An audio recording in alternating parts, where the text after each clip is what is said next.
Silakan. Sandra Jamin. Silakan nyalakan kamera Anda. Ya, sebentar. Mau, aduh aku jadi gemeteran. Sebentar. Silakan Sandra nyalakan kamera. Iya. Oke. Aduh, mohon maaf jadi gemeteran. Ya, gimana Kak Sandra? Apakah Anda seorang Muslim? Enggak, mantan Muslim dulu. Mantan Muslim. Ya. Lagi-lagi kita ketemu dengan mantan Muslim. Ya, gimana Kak Dulu di Sandra? saat masih kecil, jadi waktu, umur 8 tahun ya. Oh, dari kecil sudah berubah. Enggak, maksudnya waktu umur 8 tahun itu banyak apa ya, kepahitan gitu ya, waktu diajar ngaji. Tanganku sering kali dipukulin gitu sama inilah apa, Ustadznya. ustadznya. Jadi disitulah aku meninggalkan semua pelajaran yang udah dipelajarin. Nggak banyak sih, karena banyak kekerasan, makanya aku meninggalkan itu. Sebenarnya aku kesini mau kesaksian sih, karena aku nonton dari tadi. Di lain sisi ya pengen ketawa, tapi di lain sisi kok dari dulu sampai sekarang masih sama gitu loh ya. Jadi judulnya seperti apa yang di belakangnya. Aku panggilnya Edi saja ya, karena aku lebih tua. Iya. Jadi aku mau kesaksian aja di sini, boleh ya sedikit aja? Boleh saja, silakan. Boleh. Ya, yaitu waktu zamannya umurku masih di bawah umur 15 tahun ya. Seringkali aku dapat pertolongan dari orang-orang Kristen. Ya. Jadi kalau dibilang di saat aku susah, dulu aku merantau di Jakarta, Edis ya. Aku dari Jawa. Sekarang aku tinggal di Jerman. Mungkin Jermannya di mana? Saya pernah sampai lupa saya namanya. Kon apa namanya? di Köln. Ya. Aku di Stuttgart.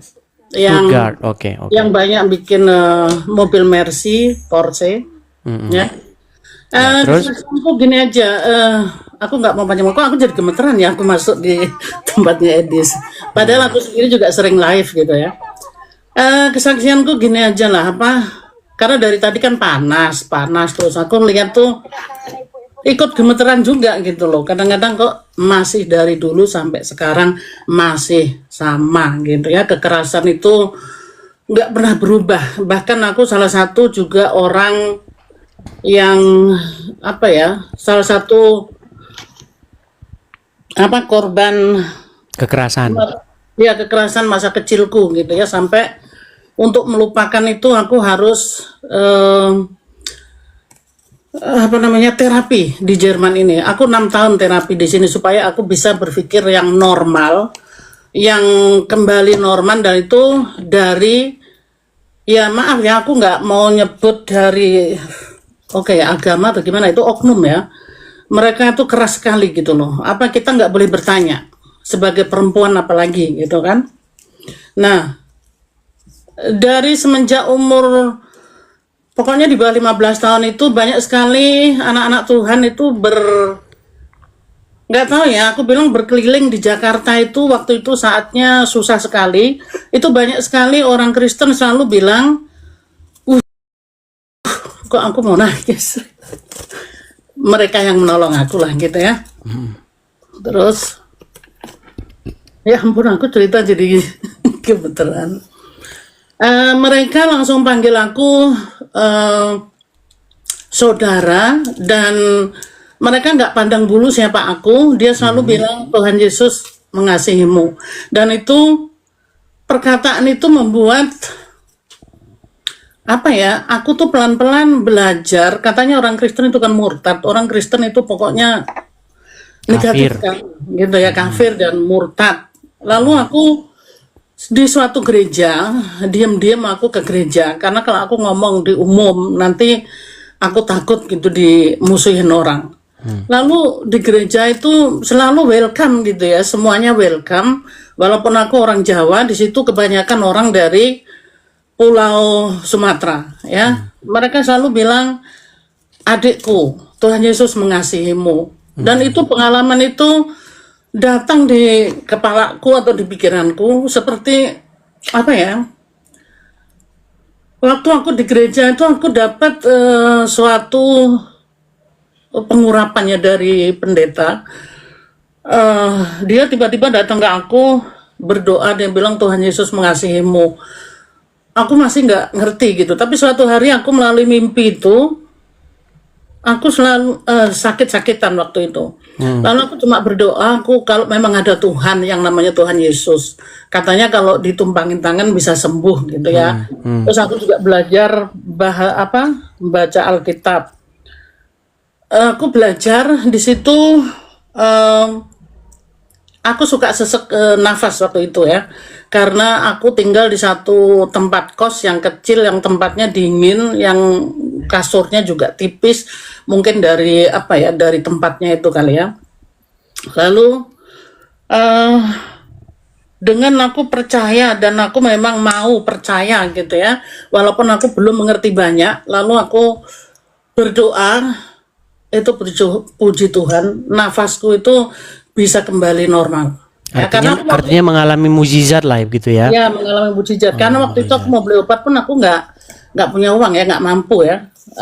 Kemiskinan yang menimpa ya. Tapi puji Tuhan semenjak aku kenal Yesus, saat ini aku hidup di Jerman dan ceritanya itu panjang sekali. Aku nggak mungkin cerita siang ini di sini. Tapi bagaimana ini? Kemarin saya dengar ada satu statement kalau nggak salah Ibu Ginting ya atau siapa gitu, dia ngomong di forum, kalau nggak salah kemarin sempat viral ya, yang betul. Dia berbicara di Jerman akan kelakuan orang-orang Islam.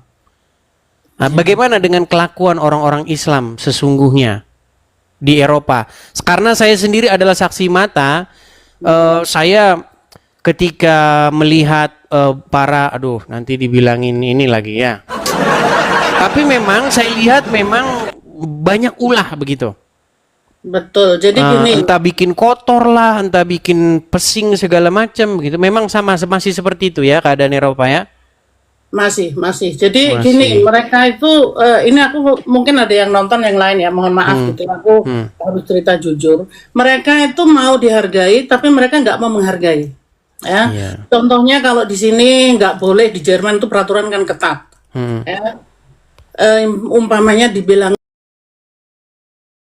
jangan rame-rame di situ karena jam itu di sini di atas jam 10 malam tidak boleh rame-rame. Itu mereka kalau ditegur itu satu grup itu datang semua, lalu yang orang Jermannya tuh malah dikata-katain, katanya lu masih keturunan Pak Kumis ya, makanya lu jahat. Jadi gitu. Jadi mereka pergi ngerti ya maksudku? Iya, ngerti. Gitu. Duh, mohon maaf nih aku jadi kok curhat. Iya. Jadi memang mereka memang selalu sering bikin ulah gitu ya. Iya. Lalu bagaimana itu kelanjutan dari statement yang Ibu Ginting yang mengatakan kelakuan orang Islam di Indonesia itu kerjanya bikin rusuh. Gereja ditutup, demo, wah yang dikibarin bendera Palestina, ya kan, naik kuda bawa panah, ya kan, ya kan. Ya itu. Terus ada Indomaret ditutup, ini produk tapir katanya. Apakah kelakuan mereka juga sama di negeri-negeri yang lain, sama-sama botolnya? Nggak terlalu nyolok sih, karena Nyolok. tapi nyolok juga karena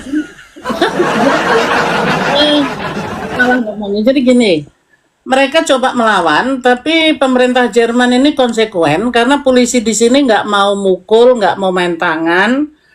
Mereka berani gitu ya, berani sekali sama kepolisian, karena polisi kalau melarang, tapi polisi sekarang udah diajarin mereka harus ditangkap, tapi mereka tetap aja melakukan gitu ya, kayak gitu. Terus mereka merasa mau cari yang menurut mereka itu makanan mereka harus disediakan, bahkan kalau kita jualan ini halal apa enggak, kita udah bilang halal, yang benar, jadi kita nggak dipercayain lagi. Oh gitu, ya.